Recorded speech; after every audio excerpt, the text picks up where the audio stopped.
The answers to these questions were not made to answer to believers. These answers were designed to answer to those who have doubt in Islam, to the pagans, to the atheists, to those who have a difference of opinion in accepting the principles of Islam. But a believer, سمعنا وأطعنا, we've accepted, we've heard it, we listen to it, we believe it.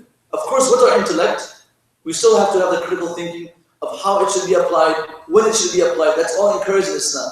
But the first part of the hadith explains us to be a believer. And there are many hadith like this. لا يؤمن أحدكم حتى أكون أحب إليه من أهله من ولده ووالده والناس أجمعين. You can't become a complete believer until you love me more than your parents.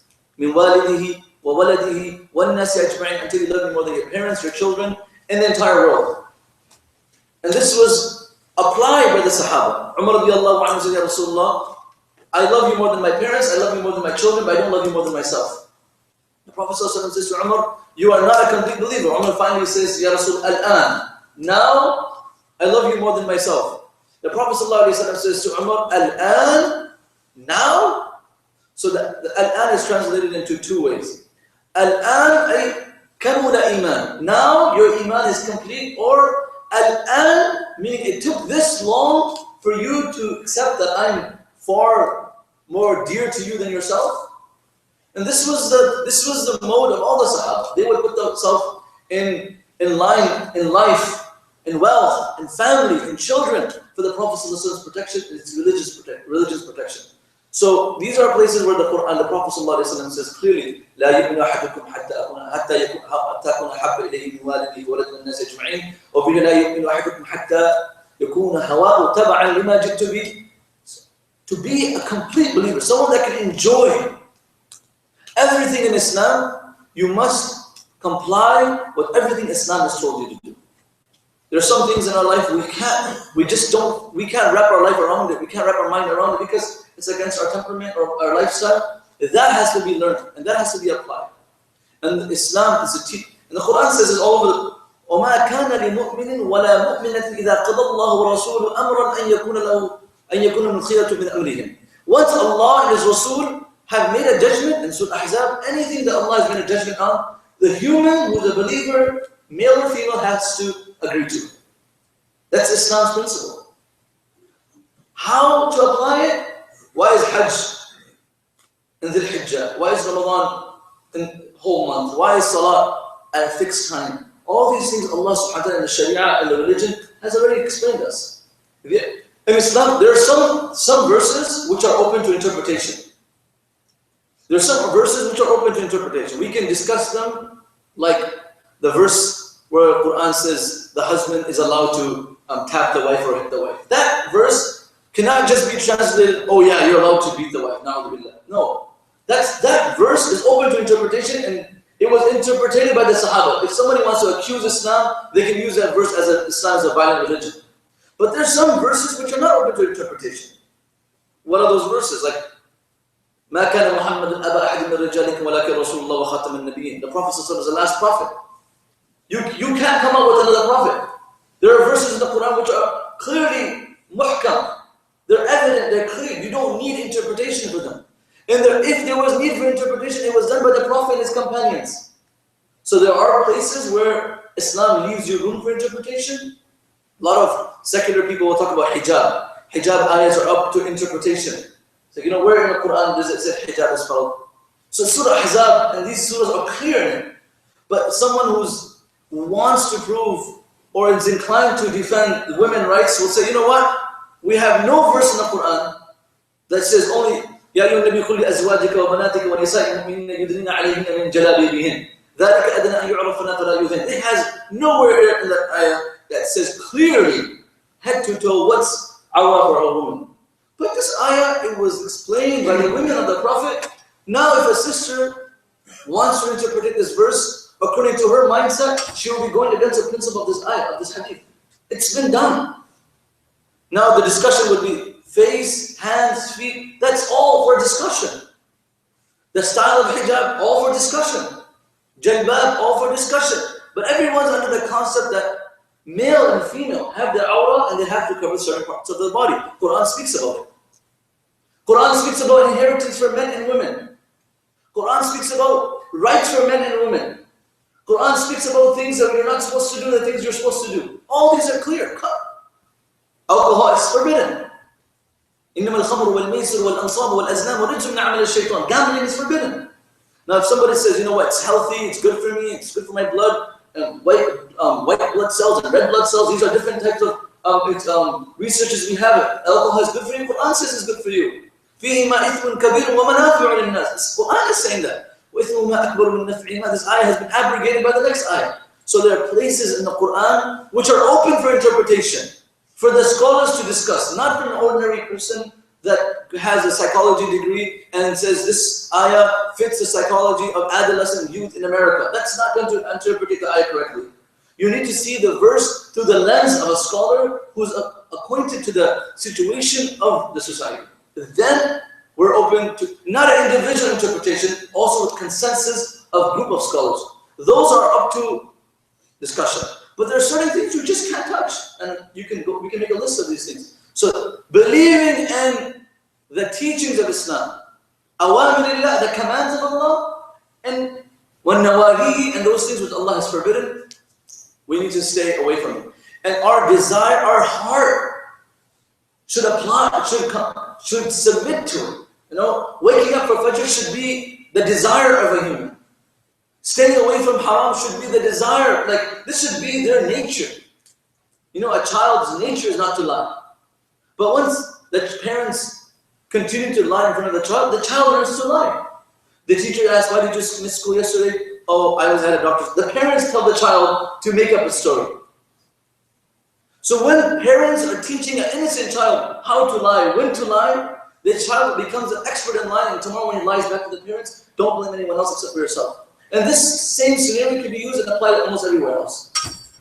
You know, don't overexpose yourself to things which are forbidden.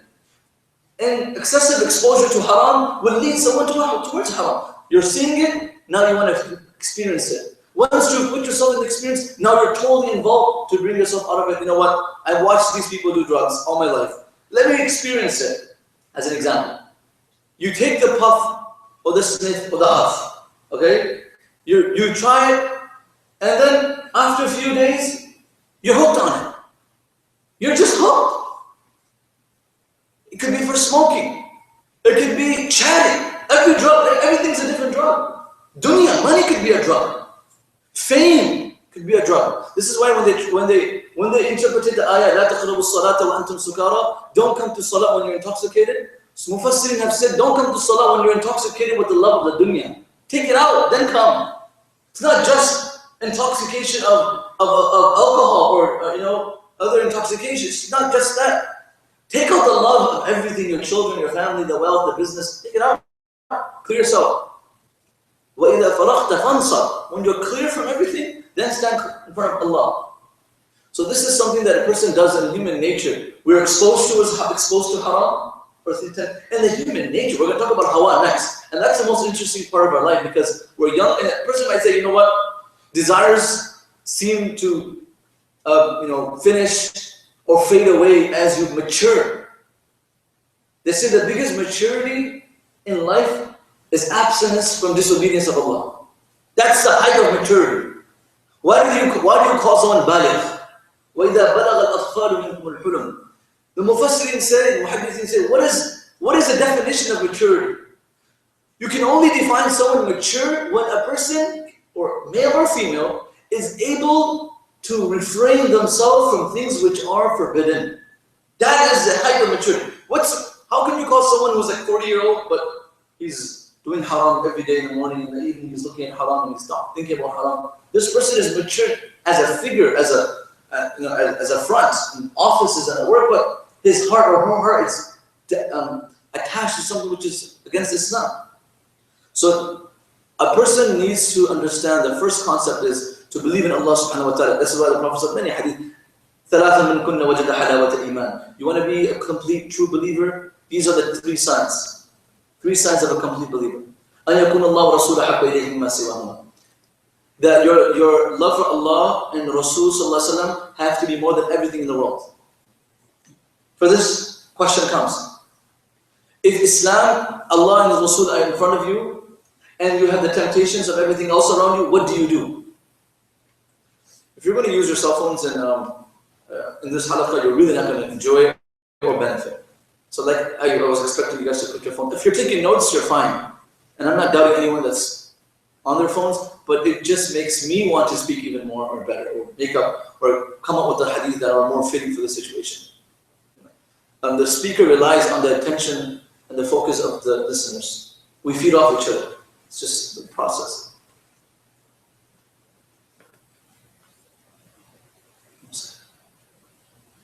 So a person, if he has these three qualities in his life or her life, she will feel the flavor of faith.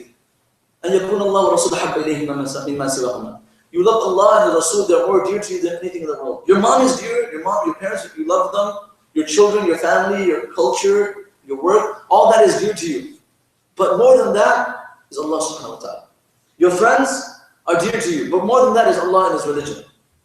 And the Quran challenges those people who have more love for the dunya and family and houses with a challenge of warning. Allah says clearly in Surah Tawbah. This ayah is very famous. قل إن كان آباؤكم وأبناؤكم وإخوانكم وأزواجكم وعشيرتكم وأموال اقترفتموها وتجارة تخشون كسادها ومساكن ترضون أحب إليكم من الله ورسوله وجهاد في حب إليكم من الله ورسوله وجهاد في سبيله فتربصوا حتى يأتي الله بأمره. If your آباؤكم, your parents, وأبناؤكم, your children, your wife, your spouse, your businesses, تجارة ومساكن ترضونها, your houses, all these things that we look at very closely and we feel them as tangible. They are more beloved to you than Allah, His Rasul, and striving for the deen of Allah. If these, all above mentioned seven, if these are more beloved to you than Allah, His Rasul, and serving the cause of Allah, فَتَرَبَّصُوا, wait for the challenge and the adab of Allah to come. Someone might say, you know what adab are we talking about? Is the earth going to shake under my feet? Is Allah sending a drought? Is there going to be a disease in my family? They say there are adabs which will come physically, but there are also adabs which will come, you can't see them. You can feel them, and you will notice them after years. Number one, you will lose happiness in your house. You will lose contentment in your family. You will have everything, but at the same time you will feel empty. There will be this hollowness, emptiness inside of a person. You will have so many friends on Facebook, but no one to relate to. You will have so many followers on Twitter, but no one to discuss with. You will have everything you need in your bedroom, but inside your heart, there's still this emptiness. And the adab starts with depression, anxiety, stress. Allah gives you such things that come to you. How did this happen? Like, I was just perfect. Those things which are so simple, Allah will make them difficult. Even a small homework, assignment, you're so good at it, but it will become so difficult. And ultimately, a person will be, what they do is, in sports, when someone's not playing well, they bench them, and then they bring them back onto the court, or playing soccer, football, any sport. Allah has the same rule. If someone's not performing well, Allah gives them hints, budges, nudges, you know what, fix up the attitude, fix up your character, fix up your salah. You haven't prayed for so many days, it's about time you pray. So Allah gives you little signs on the, al-act al-takfir ishara. Then after a while, Allah benches this person. You know what, then Allah says, just keep him on the bench, let him learn from others. And this person gets a chance to perform his worship again once in a while. And ultimately, when they continue to do wrong, Allah subhanahu wa ta'ala seals their hearts. They will wish I could become young or I had the chance to pray, but تَبَعَ اللَّهُ عَلَى قُلُوبِهِمْ وَاتَّبَعُوا أَهْوَاءَهُمْ. Because they follow the desires excessively, Allah just seals the person's hearts. So, number one, Allah's love and His Rasul's love has to be more than anyone else. Number two, to love another person for the sake of Allah. Only for the sake of Allah. Abu Musa al-Khawlani says, I came to Dimashq, to the main masjid in Syria, and I saw this person, very handsome man, sitting down, and there were these young Sahaba or students sitting around him. So I asked, who is this person? He said, this is Mu'adh ibn Jabal. And everyone knows who Mu'adh ibn Jabal is, right? So he said, I went to him and I sat down in his dars. The dars concluded, the session concluded, I was not able to discuss or even introduce myself to Mu'adh ibn Jabal. The next day, I said, I will beat everyone to the dars, I will come before Fajr Salah, and I will meet Mu'adh ibn Jabal. When I came to the masjid, I found Mu'adh ibn Jabal in Salah. Abu Musa al-Khalani is saying this. He was already in Tahajjud and Nawafil. So I waited till he concluded his Salah. Then I introduced myself. I have come from so-and-so area just to meet you for the sake of Allah subhanahu wa ta'ala. So Abu Musa, Mu'adh ibn Jabal says Abu Musa to Abu Musa al-Khalani, Allahu, are you only visiting me for the sake of Allah? Wala li haja? You're not here for any other reason or any other cause? No family, no business, nothing? So Abu Musa says to Mu'adh ibn Jabal, nothing yet, Mu'adh, I've only come to see you. So Mu'adh ibn Jabal, Abu Musa says, فَأَخَذَنِي, he grabs me, فَجَذَبَنِي, and he brings me close to him, pulls me close. And then he says to me, أَبْشِرْ يَا Abu Musa, I want to give you a hadith that I heard from the Prophet ﷺ, that Allah subhanahu wa ta'ala said, وَجَبَتْ مُحَبَّتِي لِمُتَحَابَّيْنِ فِيهَا وَالْمُتَجَالِسَيْنِ فِيهَا وَالْمُتَزَاوِرِينِ فِيهَا.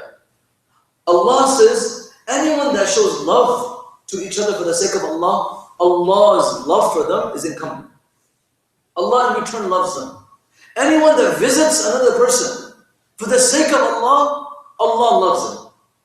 Anyone that sits with someone, وَالْمُتَجَالِسِينَ فِيهَا وَالْمُتَبَادِلِينَ فِيهَا, and anyone that sits with someone for the sake of Allah, not so they can get their assignment done or get to know, just sit with someone for the sake of Allah. A man said to the Prophet ﷺ, Ya Rasul, I love this individual for the sake of Allah. The Prophet ﷺ looks at him, هَلْ أَخْبَرْتَهُ? Did you tell him you love him? He says, no. Prophet said, what are you waiting for? Go tell him you love him for the sake of Allah. Because this love will join you under the shade of Allah and save us from the horror of the Day of Judgment.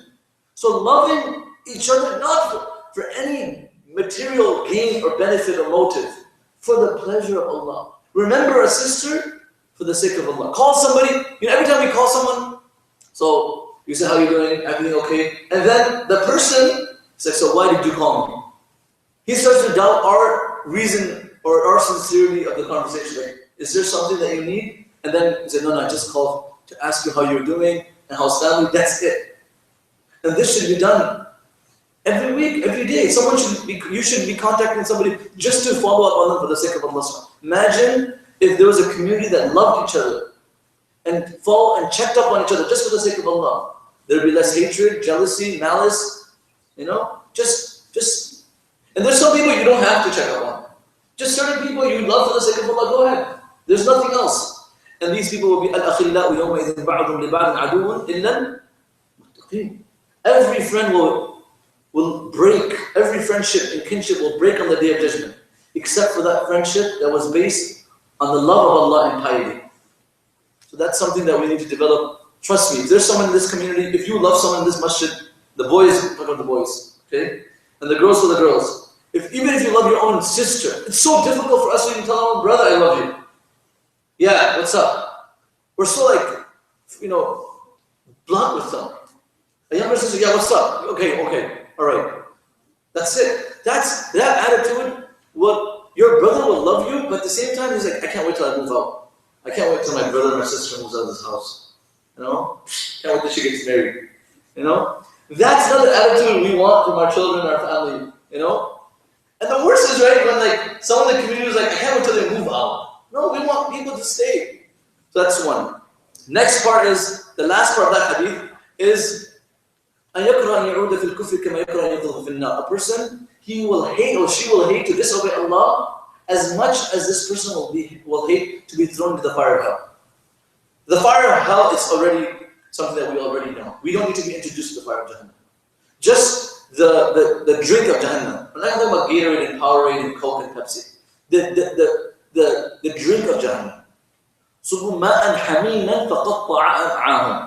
The people of Jahannam will ask for a drink after a long day of torture in Jahannam. We're not talking about the sun or the heat of the Arab world. We're talking about the heat of Jahannam. After long torture, person will ask for some drink. Give me something that can chill me or cool me down. The drink that will be offered will be the pus and the blood of the people of Jahannam. ذُقْ إِنَّكَ أَنْتَ الْعَزِيزُ الْكَرِيمُ. You thought you were a big person in dunya, you were so arrogant. Taste the pus and the blood of the people of Jahannam.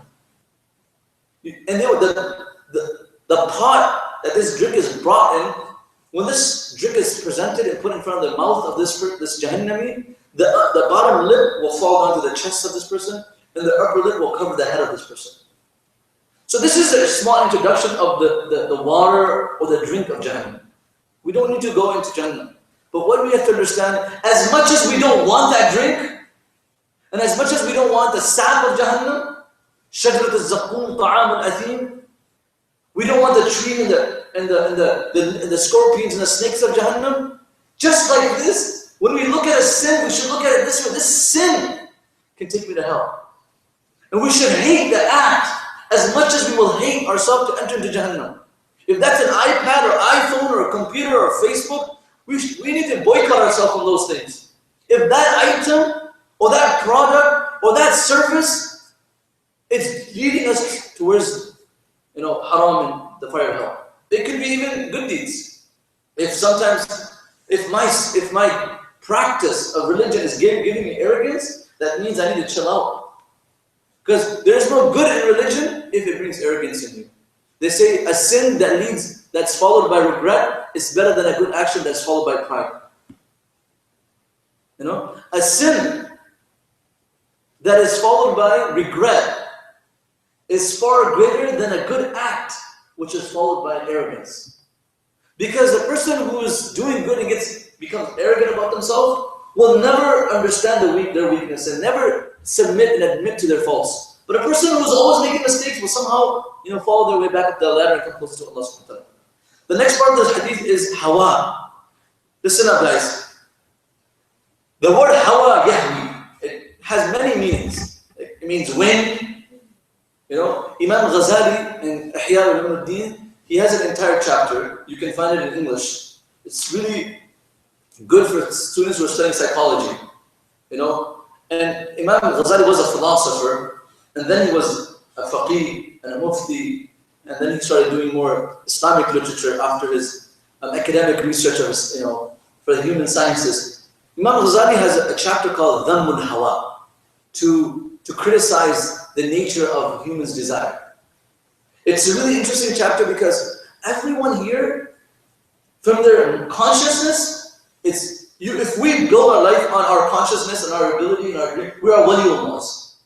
We are Allah's friend.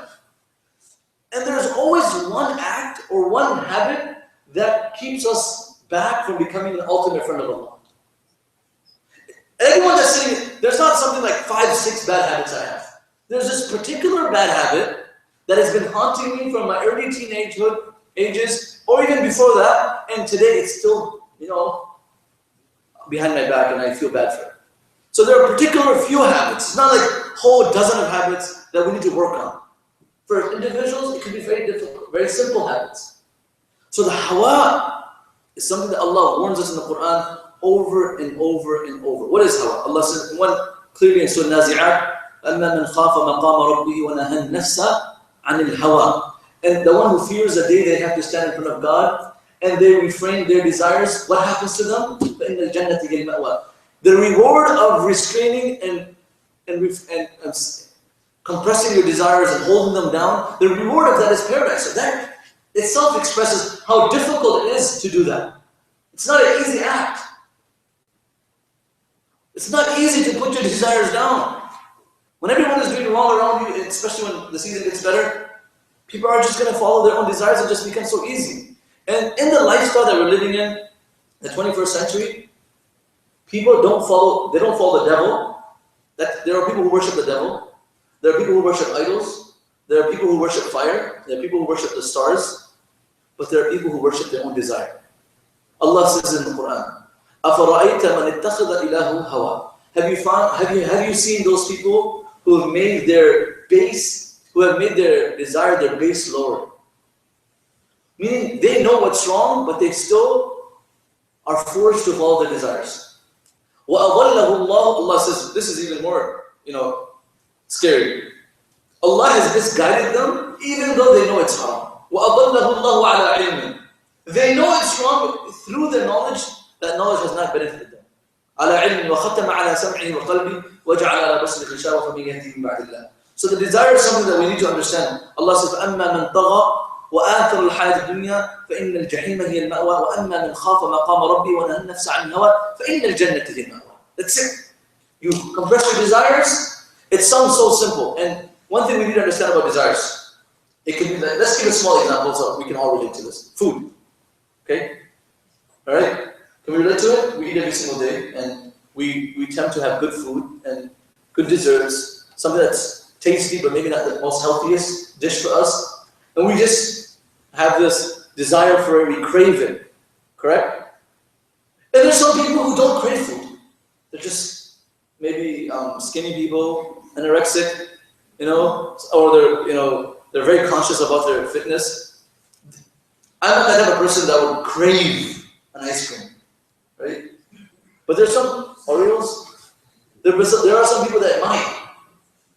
So when you have the temptation of eating and you're already full and you know this is not healthy for you, how do you tame yourself? And the desires, the nafs of a person is like a child. The more you give, the more it will want. Sometimes you say, you know what, I'll do it this time, I won't do it again. I'll commit this sin. النفس, as the poet says, النفس كالطفل إن تهمله شب عليه. The nafs is like a child. If you wean it, it'll learn to stop. But if you continue to give the child milk, it will continue to drink. The nafs is exactly the same. If you wean the nafs to stop sinning and cut down on temptations, food, the eye, the mind, the ears, you stop. Now the question comes, do I stop all of a sudden? Do I stop slowly? Islam made alcohol forbidden slowly. How should I stop? If I'm doing something wrong, what should I do? Should I stop all of a sudden one night, I wake up, I cry to God and I say, I'm done. I'm not going to do this anymore. Or do I gradually stop? Let's make this clear. There are Muslims that became Muslims after the prohibition, the hurma of alcohol. They were drinking in the morning, and when they became Muslims in the evening, they never drank again. So that concept of saying, slowly, let's bring ourselves away from haram, the shaitan will keep us on haram. Unless you are monitored by someone, like I smoke. I don't smoke, but for example, okay? If I smoke, and I smoke a pack a day, if I can guarantee discipline, and I can be monitored by someone, and I start smoking 4 or 3 cigarettes a day, and I slowly cut my tobacco, that's something that's advisable. But you know yourself better than anyone else can tell you. Sins, the more you indulge in them, the deeper you will fall. You will probably wet your feet in the beginning, and these sins will continue. You'll get married. I'll get unmarried. You'll have children. People have children. Those same habits will continue to live with you. And the scary part about bad habits is, right, they start to reflect and they start to blend into the partner that you live with. So if you move in with a roommate, if they're a good person, they wake up at Fajr and Tahajjud, you will wake up with them. It just happens. And if you're a person that doesn't do this and sleeps late and misses Salah in the morning, your roommate will try to do it for like maybe 1, 2, 3 weeks and say, you know what, this is easier, it's cooler, he's a Muslim, she's a Muslim, we can, we enjoy life together. When you get married, that's when it gets scary. Those bad habits, they start to blend in with the partner that you're married to. They just start to. And then these bad habits are inherited into the children. Not biologically, but spiritually, there are. Parents, the same mistakes parents made, for example, jealousy. The same mistakes parents would have regarding their family members and friends, their children will have this because they heard their mother gossiping about her sister, or her community member, or her family, or this and that. Now this daughter will do the same, the husband will do the same.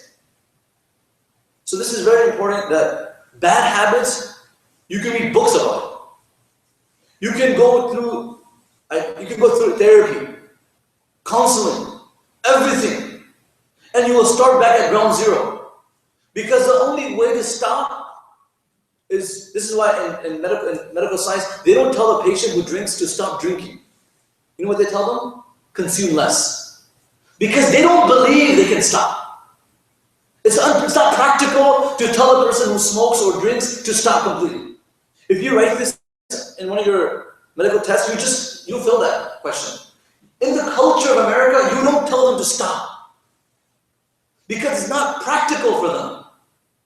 And Islam is a practical way of life, and we are asking people, if you're doing this wrong, you need to stop, because this habit will be that one habit that will take someone to Jannah. There'll be a person, Hadith Bukhari, a person was died shaheed. So the Sahabi goes, wow, Taraba, what a lucky man, he's going to Jannah. The Prophet ﷺ says, what? Who are you to say he's going to Jannah? Sahabi says, shaheed. He says, maybe he said something which was not pertaining to his life.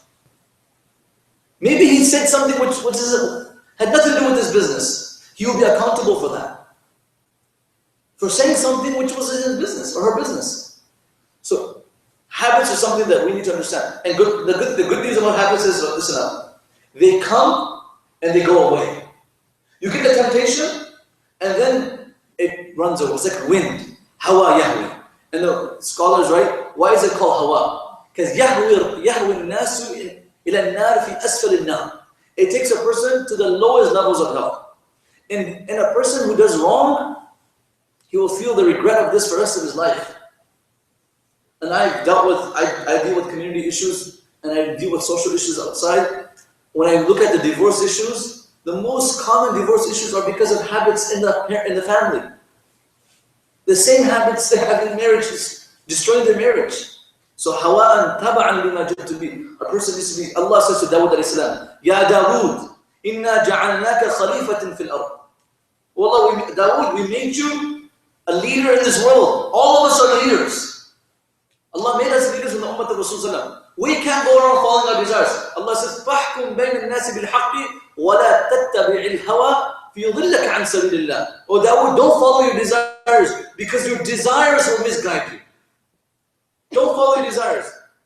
And Allah subhanahu wa ta'ala says over another place in the Quran, أُولَٰئِكَ الَّذِينَ تَبَعَ اللَّهُ عَلَىٰ قُلُوبِهِمْ وَاتَّبَعُوا أَهْوَاءَهُم. Allah sealed their hearts because they follow the desires.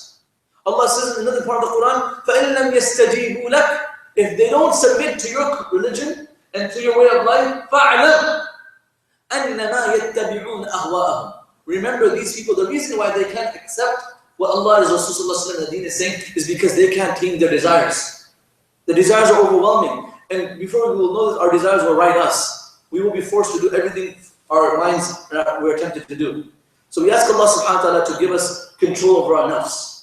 You know, someone gets you angry, how do you react? That reaction has to do with nafs. You want to eat something, has to do with nafs. You want to buy something, you don't need it, has to do with nafs. You want to disrespect someone, has to do with nafs. You want to have the last statement because you think you're more swift and eloquent, has to do with nafs. Everything, cheating someone in business, in family, in community, has to do with nafs. Missing salah, staying awake late, I'm not saying staying awake late is haram, but to sleep at 3 o'clock and then pray Fajr, it's almost impractical. It's not practical to do this every single day. Maybe once or twice a week, but you're not asked, you're just putting yourself in a situation you won't wake up. This is why I say to young students, make your class at university early. So you're forced to wake up at Fajr and get ready to go to class. That afternoon class at 12 o'clock, I can sleep late, do my assignments. Who's going to wake you up at Fajr? You know, parents are like, my children are old enough to wake up on their own. One thing I want to give you about desire. If you have two contradicting ideas or opinions about desire. For example, should I go to Florida in my spring break, or should I go Chicago? For example, okay? Or should I go to an ilm-based program in Washington in the summer, Or should I go with my family to the Caribbean? I'm just giving an example, right? What you want to do, whatever your desire wants you to do, go against it. Not always, but I'm talking about something that's haram. If your desire is telling you, you know what, should I stay awake, watch this movie, or should I go to sleep? You want to watch the movie? At this point, you go to sleep. There are some places, of course, you follow your desires. If your iman is strong, you follow the desire of doing halal, right? I want to go for hajj. Follow that desire. You know, I want to go for umrah. Follow that desire. I want to give sadaqah. Do it right away. Don't wait. When it comes to giving, guys, when it comes to giving, there's no thinking. When it comes to good, there's no hesitation. When it comes to haram, there must be, you know, retrospect. You have to stop for a second. But what happens in our life? When it comes to good, we think twice. When it comes to haram, we don't even think. I don't want to miss the opportunity. My friends are going. I don't know what's going to happen again. It's like we jump at that opportunity. So that same concept today is being used, but at the wrong scale, at the wrong place. So we ask Allah subhanahu wa ta'ala to make our iman strong. What advice do I have for desires? I said this before a couple of times. Number one, note your desires and problems down, your habits. You have to write them down. You have to speak to yourself. You have to do accountability to yourself. Because if you don't stop, who's going to stop you? We're not children anymore. It goes for every age. Okay? Number one, recognize the bad habit. If you think you're exempt, you shouldn't even thinking. You shouldn't even be sitting here. I should not even speaking about this because I'm not exempt. I want to perfect myself. Number one, recognize the sin or the bad habit. Number two, give yourself penalties when you make that mistake over and over. Punish yourself. I'm not saying like torture yourself, but like start fasting. Start fasting. Do something that if you can't fast, pray. If you can't pray, give charity. So number two, do you have these? I've said this before. You have them written down? On your binder. Okay. So I'll show them again. What's the third one? Get rid of the stuff that makes you or that the autonomic Correct. Thank you, Sarah. She got it. The third one is those things which are reminding you, which are motivating you, or persuading you to continue to do these bad habits should be disconnected from your life. It sounds like a very bold move, but if you want to see the difference, athletes do this for their health. They don't eat unhealthy food. They want to, but they discipline themselves. Islam is basically a combination of discipline. Everything is discipline. Salah, what do? Allahu Akbar. All right? Just take out Salah. Let's check this for a second. Let's focus on Salah. So you're Allahu Akbar, but you want to speak, you want to eat, you want to move a little bit, all of a sudden, but Salah, discipline of Salah. So Salah teaches you discipline. Let's look at Ramadan as an example. Ramadan says, fasting, you can't eat, can't drink, can't have a relationship. Discipline. Eat till a certain time. And break your fast at a certain time. Isn't that discipline? So Ramadan is disciplining you. Salah, when can you pray? You have to pray before sunrise, Fajr. You have to pray after sunset, Maghrib. Everything is discipline. If we don't have discipline, the rest of Islam is difficult. So Allah based all of our worship on Hajj. Discipline. You're in Ihram. You can't cut your nails. You can't cut any hair. You can't hunt. For men, you can't wear any stitched clothes. Right? Hajj is all discipline. What's left? Zakah? Alright. I'm rich. I should be the one deciding who I should give my money to. The Islam says no. إنما الصدقات للفقراء والمساكين والعاملين عليها والمؤلفة قلوبهم. Islam has already decided that. The wealth goes to certain people. They can't go to the masjid. Masjids are not eligible of zakah. People who are poor, orphans, students of knowledge, people who are serving this cause, these people are, you can't give rich people zakah. So all of this is discipline. So number 3, what Salam just said, to disconnect yourself from those areas, places, objects, whoever they are, whatever they are, for 40 days. How many days? 40. Why I say this? The Prophet ﷺ said, Man salla lillahi arba'ina yawman. Anyone that prays salah for 40 days, yudriku takbirat al-ula, praying salah with the first takbir. Kutiba lahu bara'atan. Allah gives him or gives her 2 bounties. And Allah saves them from 2 punishments. Number 1, kutiba lahu bara'atan. Bara'atu min al-nifaq wa bara'atu min al-nar. Allah saves them from the illness of hypocrisy, of munafiq. I mean, all of us might act like we're believers, but Umar bin Khattab came up to Hudayfa. He said, you know what, Hudayfa, I'm not asking you, Hudayfa bin Yaman, I'm not asking you to give me the names of all the munafiqeen in Medina. Just tell me, is my name on that list? Are you kidding me? Are you kidding me? Umar is worried about him being a munafiq. So number 1. Number 2, you are freed from the fire of Jahannam. You will never, inshallah, have to enter the Jahannam. The smoke of Jahannam can't touch you. So the condition here is 40. Musa, 40. وواعدنا موسى 30 ليلة وأتممناها ب10 فتم ميقاته 40 ليلة. Musa went to the mountain of Tur for 40 nights.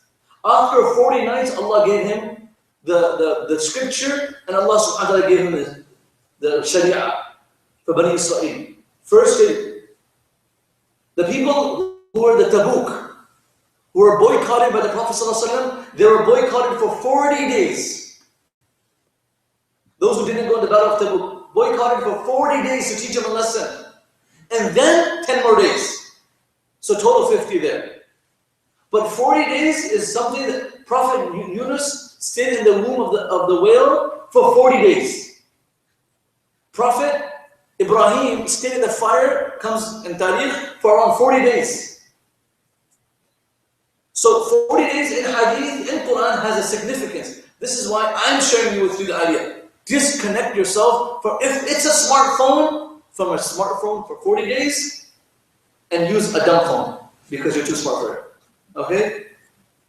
Number 2, if you can do this, 40 days, it will start to shape your nature.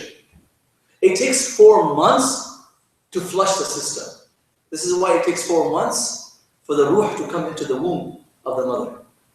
If you want to change the system, it takes 4 months, 40 days, 120 days. Because the hadith of Rasulullah says, after 4 months, Allah subhanahu wa ta'ala sends the ruh in the child in the womb of the mother. So spiritually, if you want to be rejuvenated, you need 4 months. Okay? Now I will not provide you a place where you can come into a shelter, and neither will this community. You and I have to discipline ourselves. That's it. If you want someone's help, you're allowed to go to someone from your friends. I have this bad habit, and every time I make this mistake, I'm going to tell you because you're the only one that can help me. For example, are you disclosing your faults to someone, but you're doing this to rectify yourself? You're doing this to correct yourself. Why do you go to the doctor? You're not going to go show your disease, your skin problem to every person on the street. You go to a specific doctor that you trust that will help you cure this disease. It's an illness, it's a weakness. You don't want to talk about it, but at the same time you want to cure it. So same with bad habits. Guys, a physical sickness might kill you physically, but a spiritual sickness will not just kill us, but also destroy us in akhirah. It has more harm, not in this dunya. Like, if you have a small sickness in this world and someone passes away, it's a loss. May Allah forgive that person. May Allah give him Jannatul Firdaus, give her Jannatul Firdaus. But imagine if you die because of bad lungs. Okay? Because you smoked your lungs out your whole life. For those who are watching on YouTube and watch this video, if you're smoking, you really need to think about it. Go to the hospital and check those x-rays and scans of the lungs which have been, contaminated with bad, smoke. What happens to these people? Go see a patient at the hospital who's on the bed there because of excessive smoking.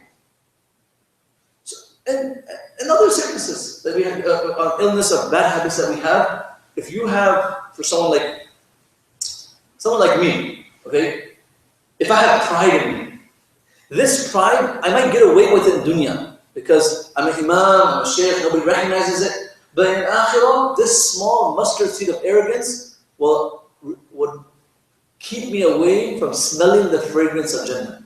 Forget entering into Jannah.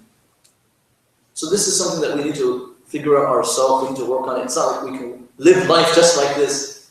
And if you can discipline yourself, inshallah, and we can discipline ourselves, we have a bright future, inshallah, ahead of us. And the last is, bima ji'tu bihi, and that is what the Prophet ﷺ, the deen brought. The deen is Quran and the Hadith. Educate yourself, ask people who know more, what is religion, and inshallah like this, you can keep on elevating, escalating ahead in religion and life. Your yesterday should not be equal to the day that you have in present. And tomorrow should be better than today. Every day of your life should bring you closer to Allah subhanahu wa ta'ala. And your desires, ultimately, if you do this, if you do what I'm telling you to do about the desires, ultimately, you will turn off the stereo and you will turn the Quran on. You will desire to listen to the Quran. Ultimately, you will wish to listen to speeches about Islam. And when you want to watch a YouTube video, you will first turn to something that will help you in your religion. You want to hang around with friends, you're going to hang around with those who will help you in your religion. So when you hang around with people who are religious, you won't feel uncomfortable. It's like, no, these girls are too much for me. And that's good. First of all, nobody should think I'm better than someone because I'm more practicing. That's number one. And number two, no one should feel shy to approach someone that knows more than you, who's practicing apparently more than you, to improve your lifestyle. And this is how we learn from each other. And this is our training. We all feed off of each other. Al-mu'minu lil-mu'mini kal-bunyan. We are like bricks. We support each other. We can't live apart. If you have a whole bunch of bricks on the side, they're not admired.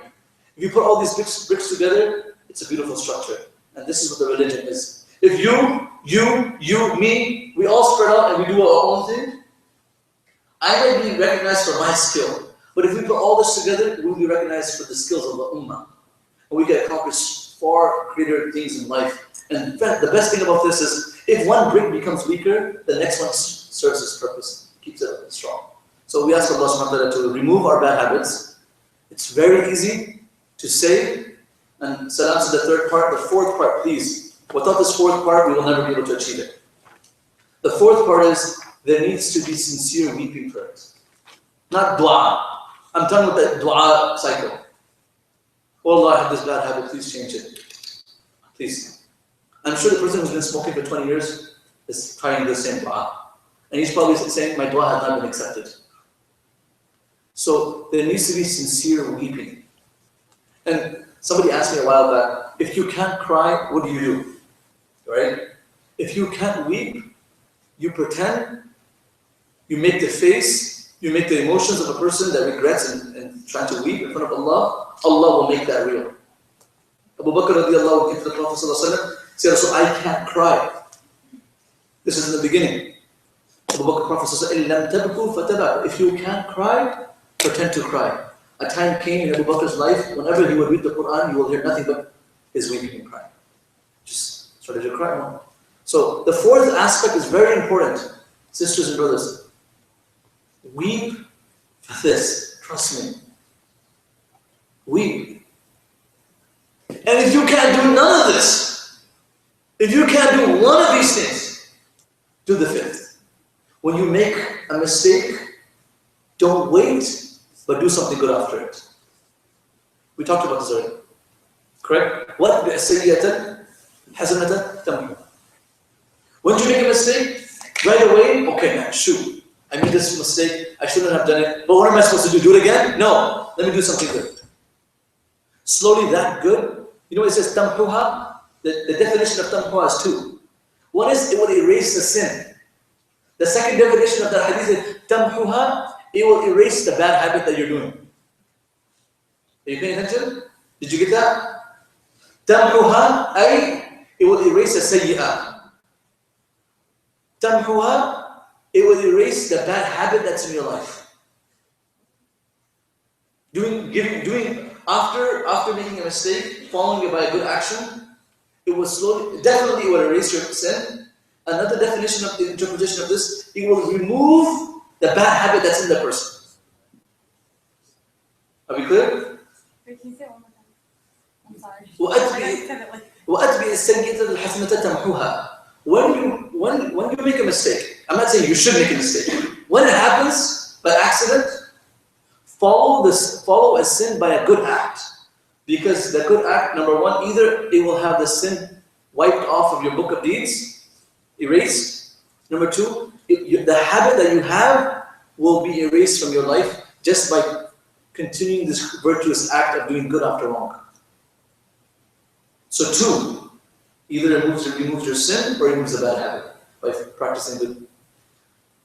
May Allah SWT give me and give you and give all of us the iman and the heart and the life to live our life according to the desire of the Prophet ﷺ's religion. May Allah make the religion part of our nature and a part of our lifestyle, our community. And it's easily said, it's easily done when everyone is doing the same. If everyone's coming to college halaqa, everyone's reading Quran together, you have an environment, you feel encouraged. Correct? But if you do this individually, you're only benefiting yourself, you're not benefiting anyone else. So we ask each other to help ourselves, help each other, inshallah, like this, the community can stay stronger, and eventually when we move out, we go to other communities, or whenever we visit, or someone else visits us, it will rub onto them also, inshallah. Anyone have any questions? We have time. Any questions? No questions? You know the second one where it says punish yourself for whatever. Yeah. Yeah, if your nafs is too strong to get you into a bad habit, it's more than likely too strong to punish itself. Wait, what? So you're saying if your nafs is so strong that it won't get you off the bad habit? Yeah. How is the punishment? No, how is your nafs going to get you to punish yourself? Part one has to do with the second part. You have to recognize the bad habit. You have to regret it. You have to have remorse in your heart. I want to have this removed from my life. You know? And the key in that aspect is if you're rich and you're donating $5, it won't help. Okay? You need to do something which is most difficult. لَن تَنَالُوا الْبِرَّ حَتَّى تُنْفِقُوا مِمَّا تُحِبُّونَ. It has to be something that you love and that's most difficult for you to give up. So if fasting is tough for you because you like to have snacks during the day, that's the one you want to do. And if you're someone that's hardly making any money and your parents are not giving you enough, then you want to donate wealth. If you're that person that has a hard time praying, then for you, punishing yourself by salah is better. Punishing yourself by praying extra nafil. You know, tawbah, like tahajjud, or before sleeping praying 4 rakat salah. Right? All this. And that will help. Complaining to God all the time.